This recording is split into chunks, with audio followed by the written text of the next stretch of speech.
हाल के दिनों में पद्मश्री सम्मानित पूर्व योजना आयोग सदस्य और लंबे समय से कांग्रेस की वफादार सोनिया गांधी की करीबी सैयदा हामिद के बयान ने असम और उसके बाहर भी आक्रोश पैदा कर दिया है। 2025 में असम के बेदखली प्रभावित इलाकों का दौरा करने के बाद अपने साथ कुछ जाने माने वामपंथी और अर्बन नक्सल विचारधारियों के साथ उन्होंने ये कहा कि बांग्लादेशी होना कोई गुनाह नहीं है, बांग्लादेशी भी इंसान है और चूंकि अल्लाह ने पूरी धरती बनाई है इसलिए वे भी यहाँ रह सकते हैं। पहली नज़र में ये बात मानवता के लिबास में लिपटी लगती है, लेकिन वास्तविकता में ये बयान खतरनाक, भ्रामक और असम के मूल निवासियों की अस्तित्व संबंधी चिंताओं को नकारने वाला है। जो आवाज़ें आज अवैध घुसपैठियों के बचाव में इतनी मुखर हैं, वही तब मौन थी जब 1980 के दशक के अंत और 1990 के दशक की शुरुआत में लाखों कश्मीरी हिंदुओं, जो कि कश्मीर घाटी के वैध मूल निवासी थे, को उनके घरों से निर्ममता से बेदखल किया गया था। पूरे परिवारों की हत्या हुई, महिलाओं के साथ बलात्कार हुआ, मंदिरों को अपवित्र किया गया और हजारों साल पुरानी सभ्यता को एक रात में उजाड़ दिया गया, सिर्फ इसलिए कि वे हिंदू थे। आज भी वे लोग अपने ही देश में शरणार्थी बनकर जी रहे हैं, लेकिन उनके लिए इन कथित मानवतावादियों ने एक शब्द भी नहीं कहा। ये चयनात्मक मौन गहरे वैचारिक पूर्वाग्रह को उजागर करता है।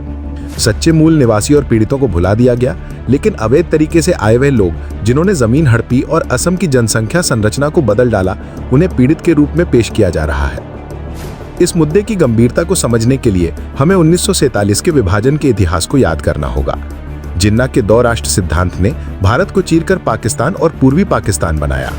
असम में सिलहट जनमत संग्रह के जरिए एक मुस्लिम बहुल क्षेत्र को पूर्वी पाकिस्तान में मिला दिया गया, जिससे असम का हिस्सा कट गया। तब से असम को एक संवेदनशील कॉरिडोर के रूप में देखा गया, जो पूर्वी पाकिस्तान को उत्तर पूर्व भारत से जोड़ता था। विभाजन के बाद भी पूर्वी पाकिस्तान और बाद में 1971 के बाद बांग्लादेश से अवैध घुसपैठ लगातार जारी रही। वोट बैंक की राजनीति के लालच में सरकारों ने इसे अनदेखा किया, बल्कि कई बार प्रोत्साहित भी किया। 1979 से 1985 तक का असम आंदोलन इसी जनसंख्या आक्रामकता के खिलाफ एक विशाल जन आंदोलन था। हजारों असमी युवाओं ने अपनी जान दी ताकि अपनी मातृभूमि, संस्कृति और पहचान की रक्षा कर सकें। इस बलिदान का परिणाम था 1985 का असम समझौता, जिसमें स्पष्ट कहा गया कि 24 मार्च 1971 के बाद आए सभी अवैध प्रवासियों की पहचान कर उन्हें बाहर किया जाएगा। लेकिन दशकों बाद भी समस्या जस की तस है, क्योंकि नेता और बुद्धिजीवी अब भी इस घुसपैठ को मानवीय आवश्यकता कहकर वैध ठहराने में लगे हैं। जनगणना के आंकड़े इस जनसांख्यिकीय बदलाव की भयावहता को सामने रखते हैं। 1901 में असम में हिंदुओं की जनसंख्या लगभग 72% थी, जबकि मुसलमान करीब 25%। 1951 में हिंदू घटकर 69% रह गए, मुसलमान बढ़कर 31% हो गए।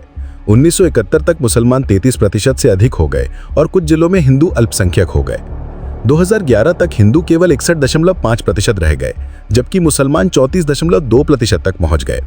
धुबरी, बारपेटा, गुवाहाटी के आसपास और नगांव के हिस्सों में हिंदू अब बहुसंख्यक नहीं है।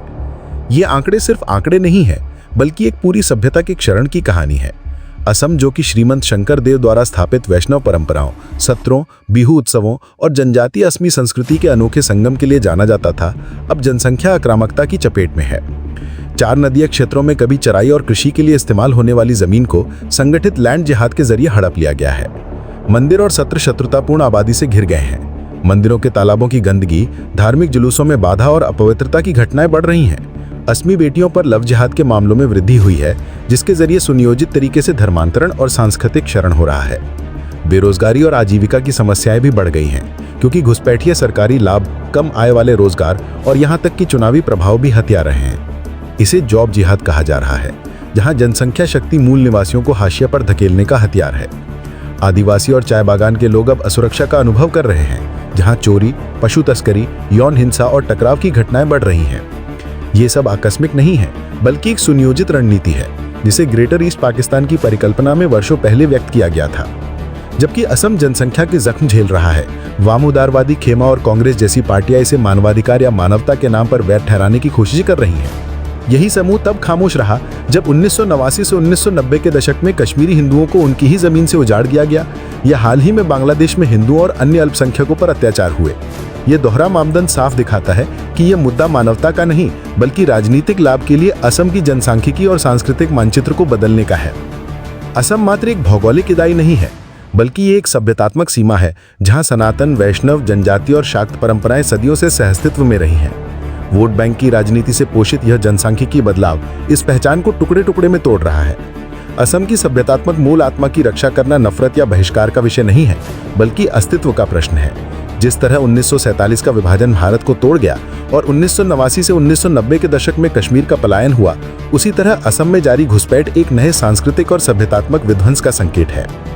इसलिए सैयदा हामिद का 2025 का बयान मात्र व्यक्तिगत राय नहीं माना जा सकता। ये उस वैचारिक धारा की गूंज है जो जनसांख्यिकी आक्रामकता को सामान्य बनाने, मूल निवासियों की आवाज को दबाने और 1947 के अधूरे एजेंडे को पूरा करने की कोशिश कर रही है।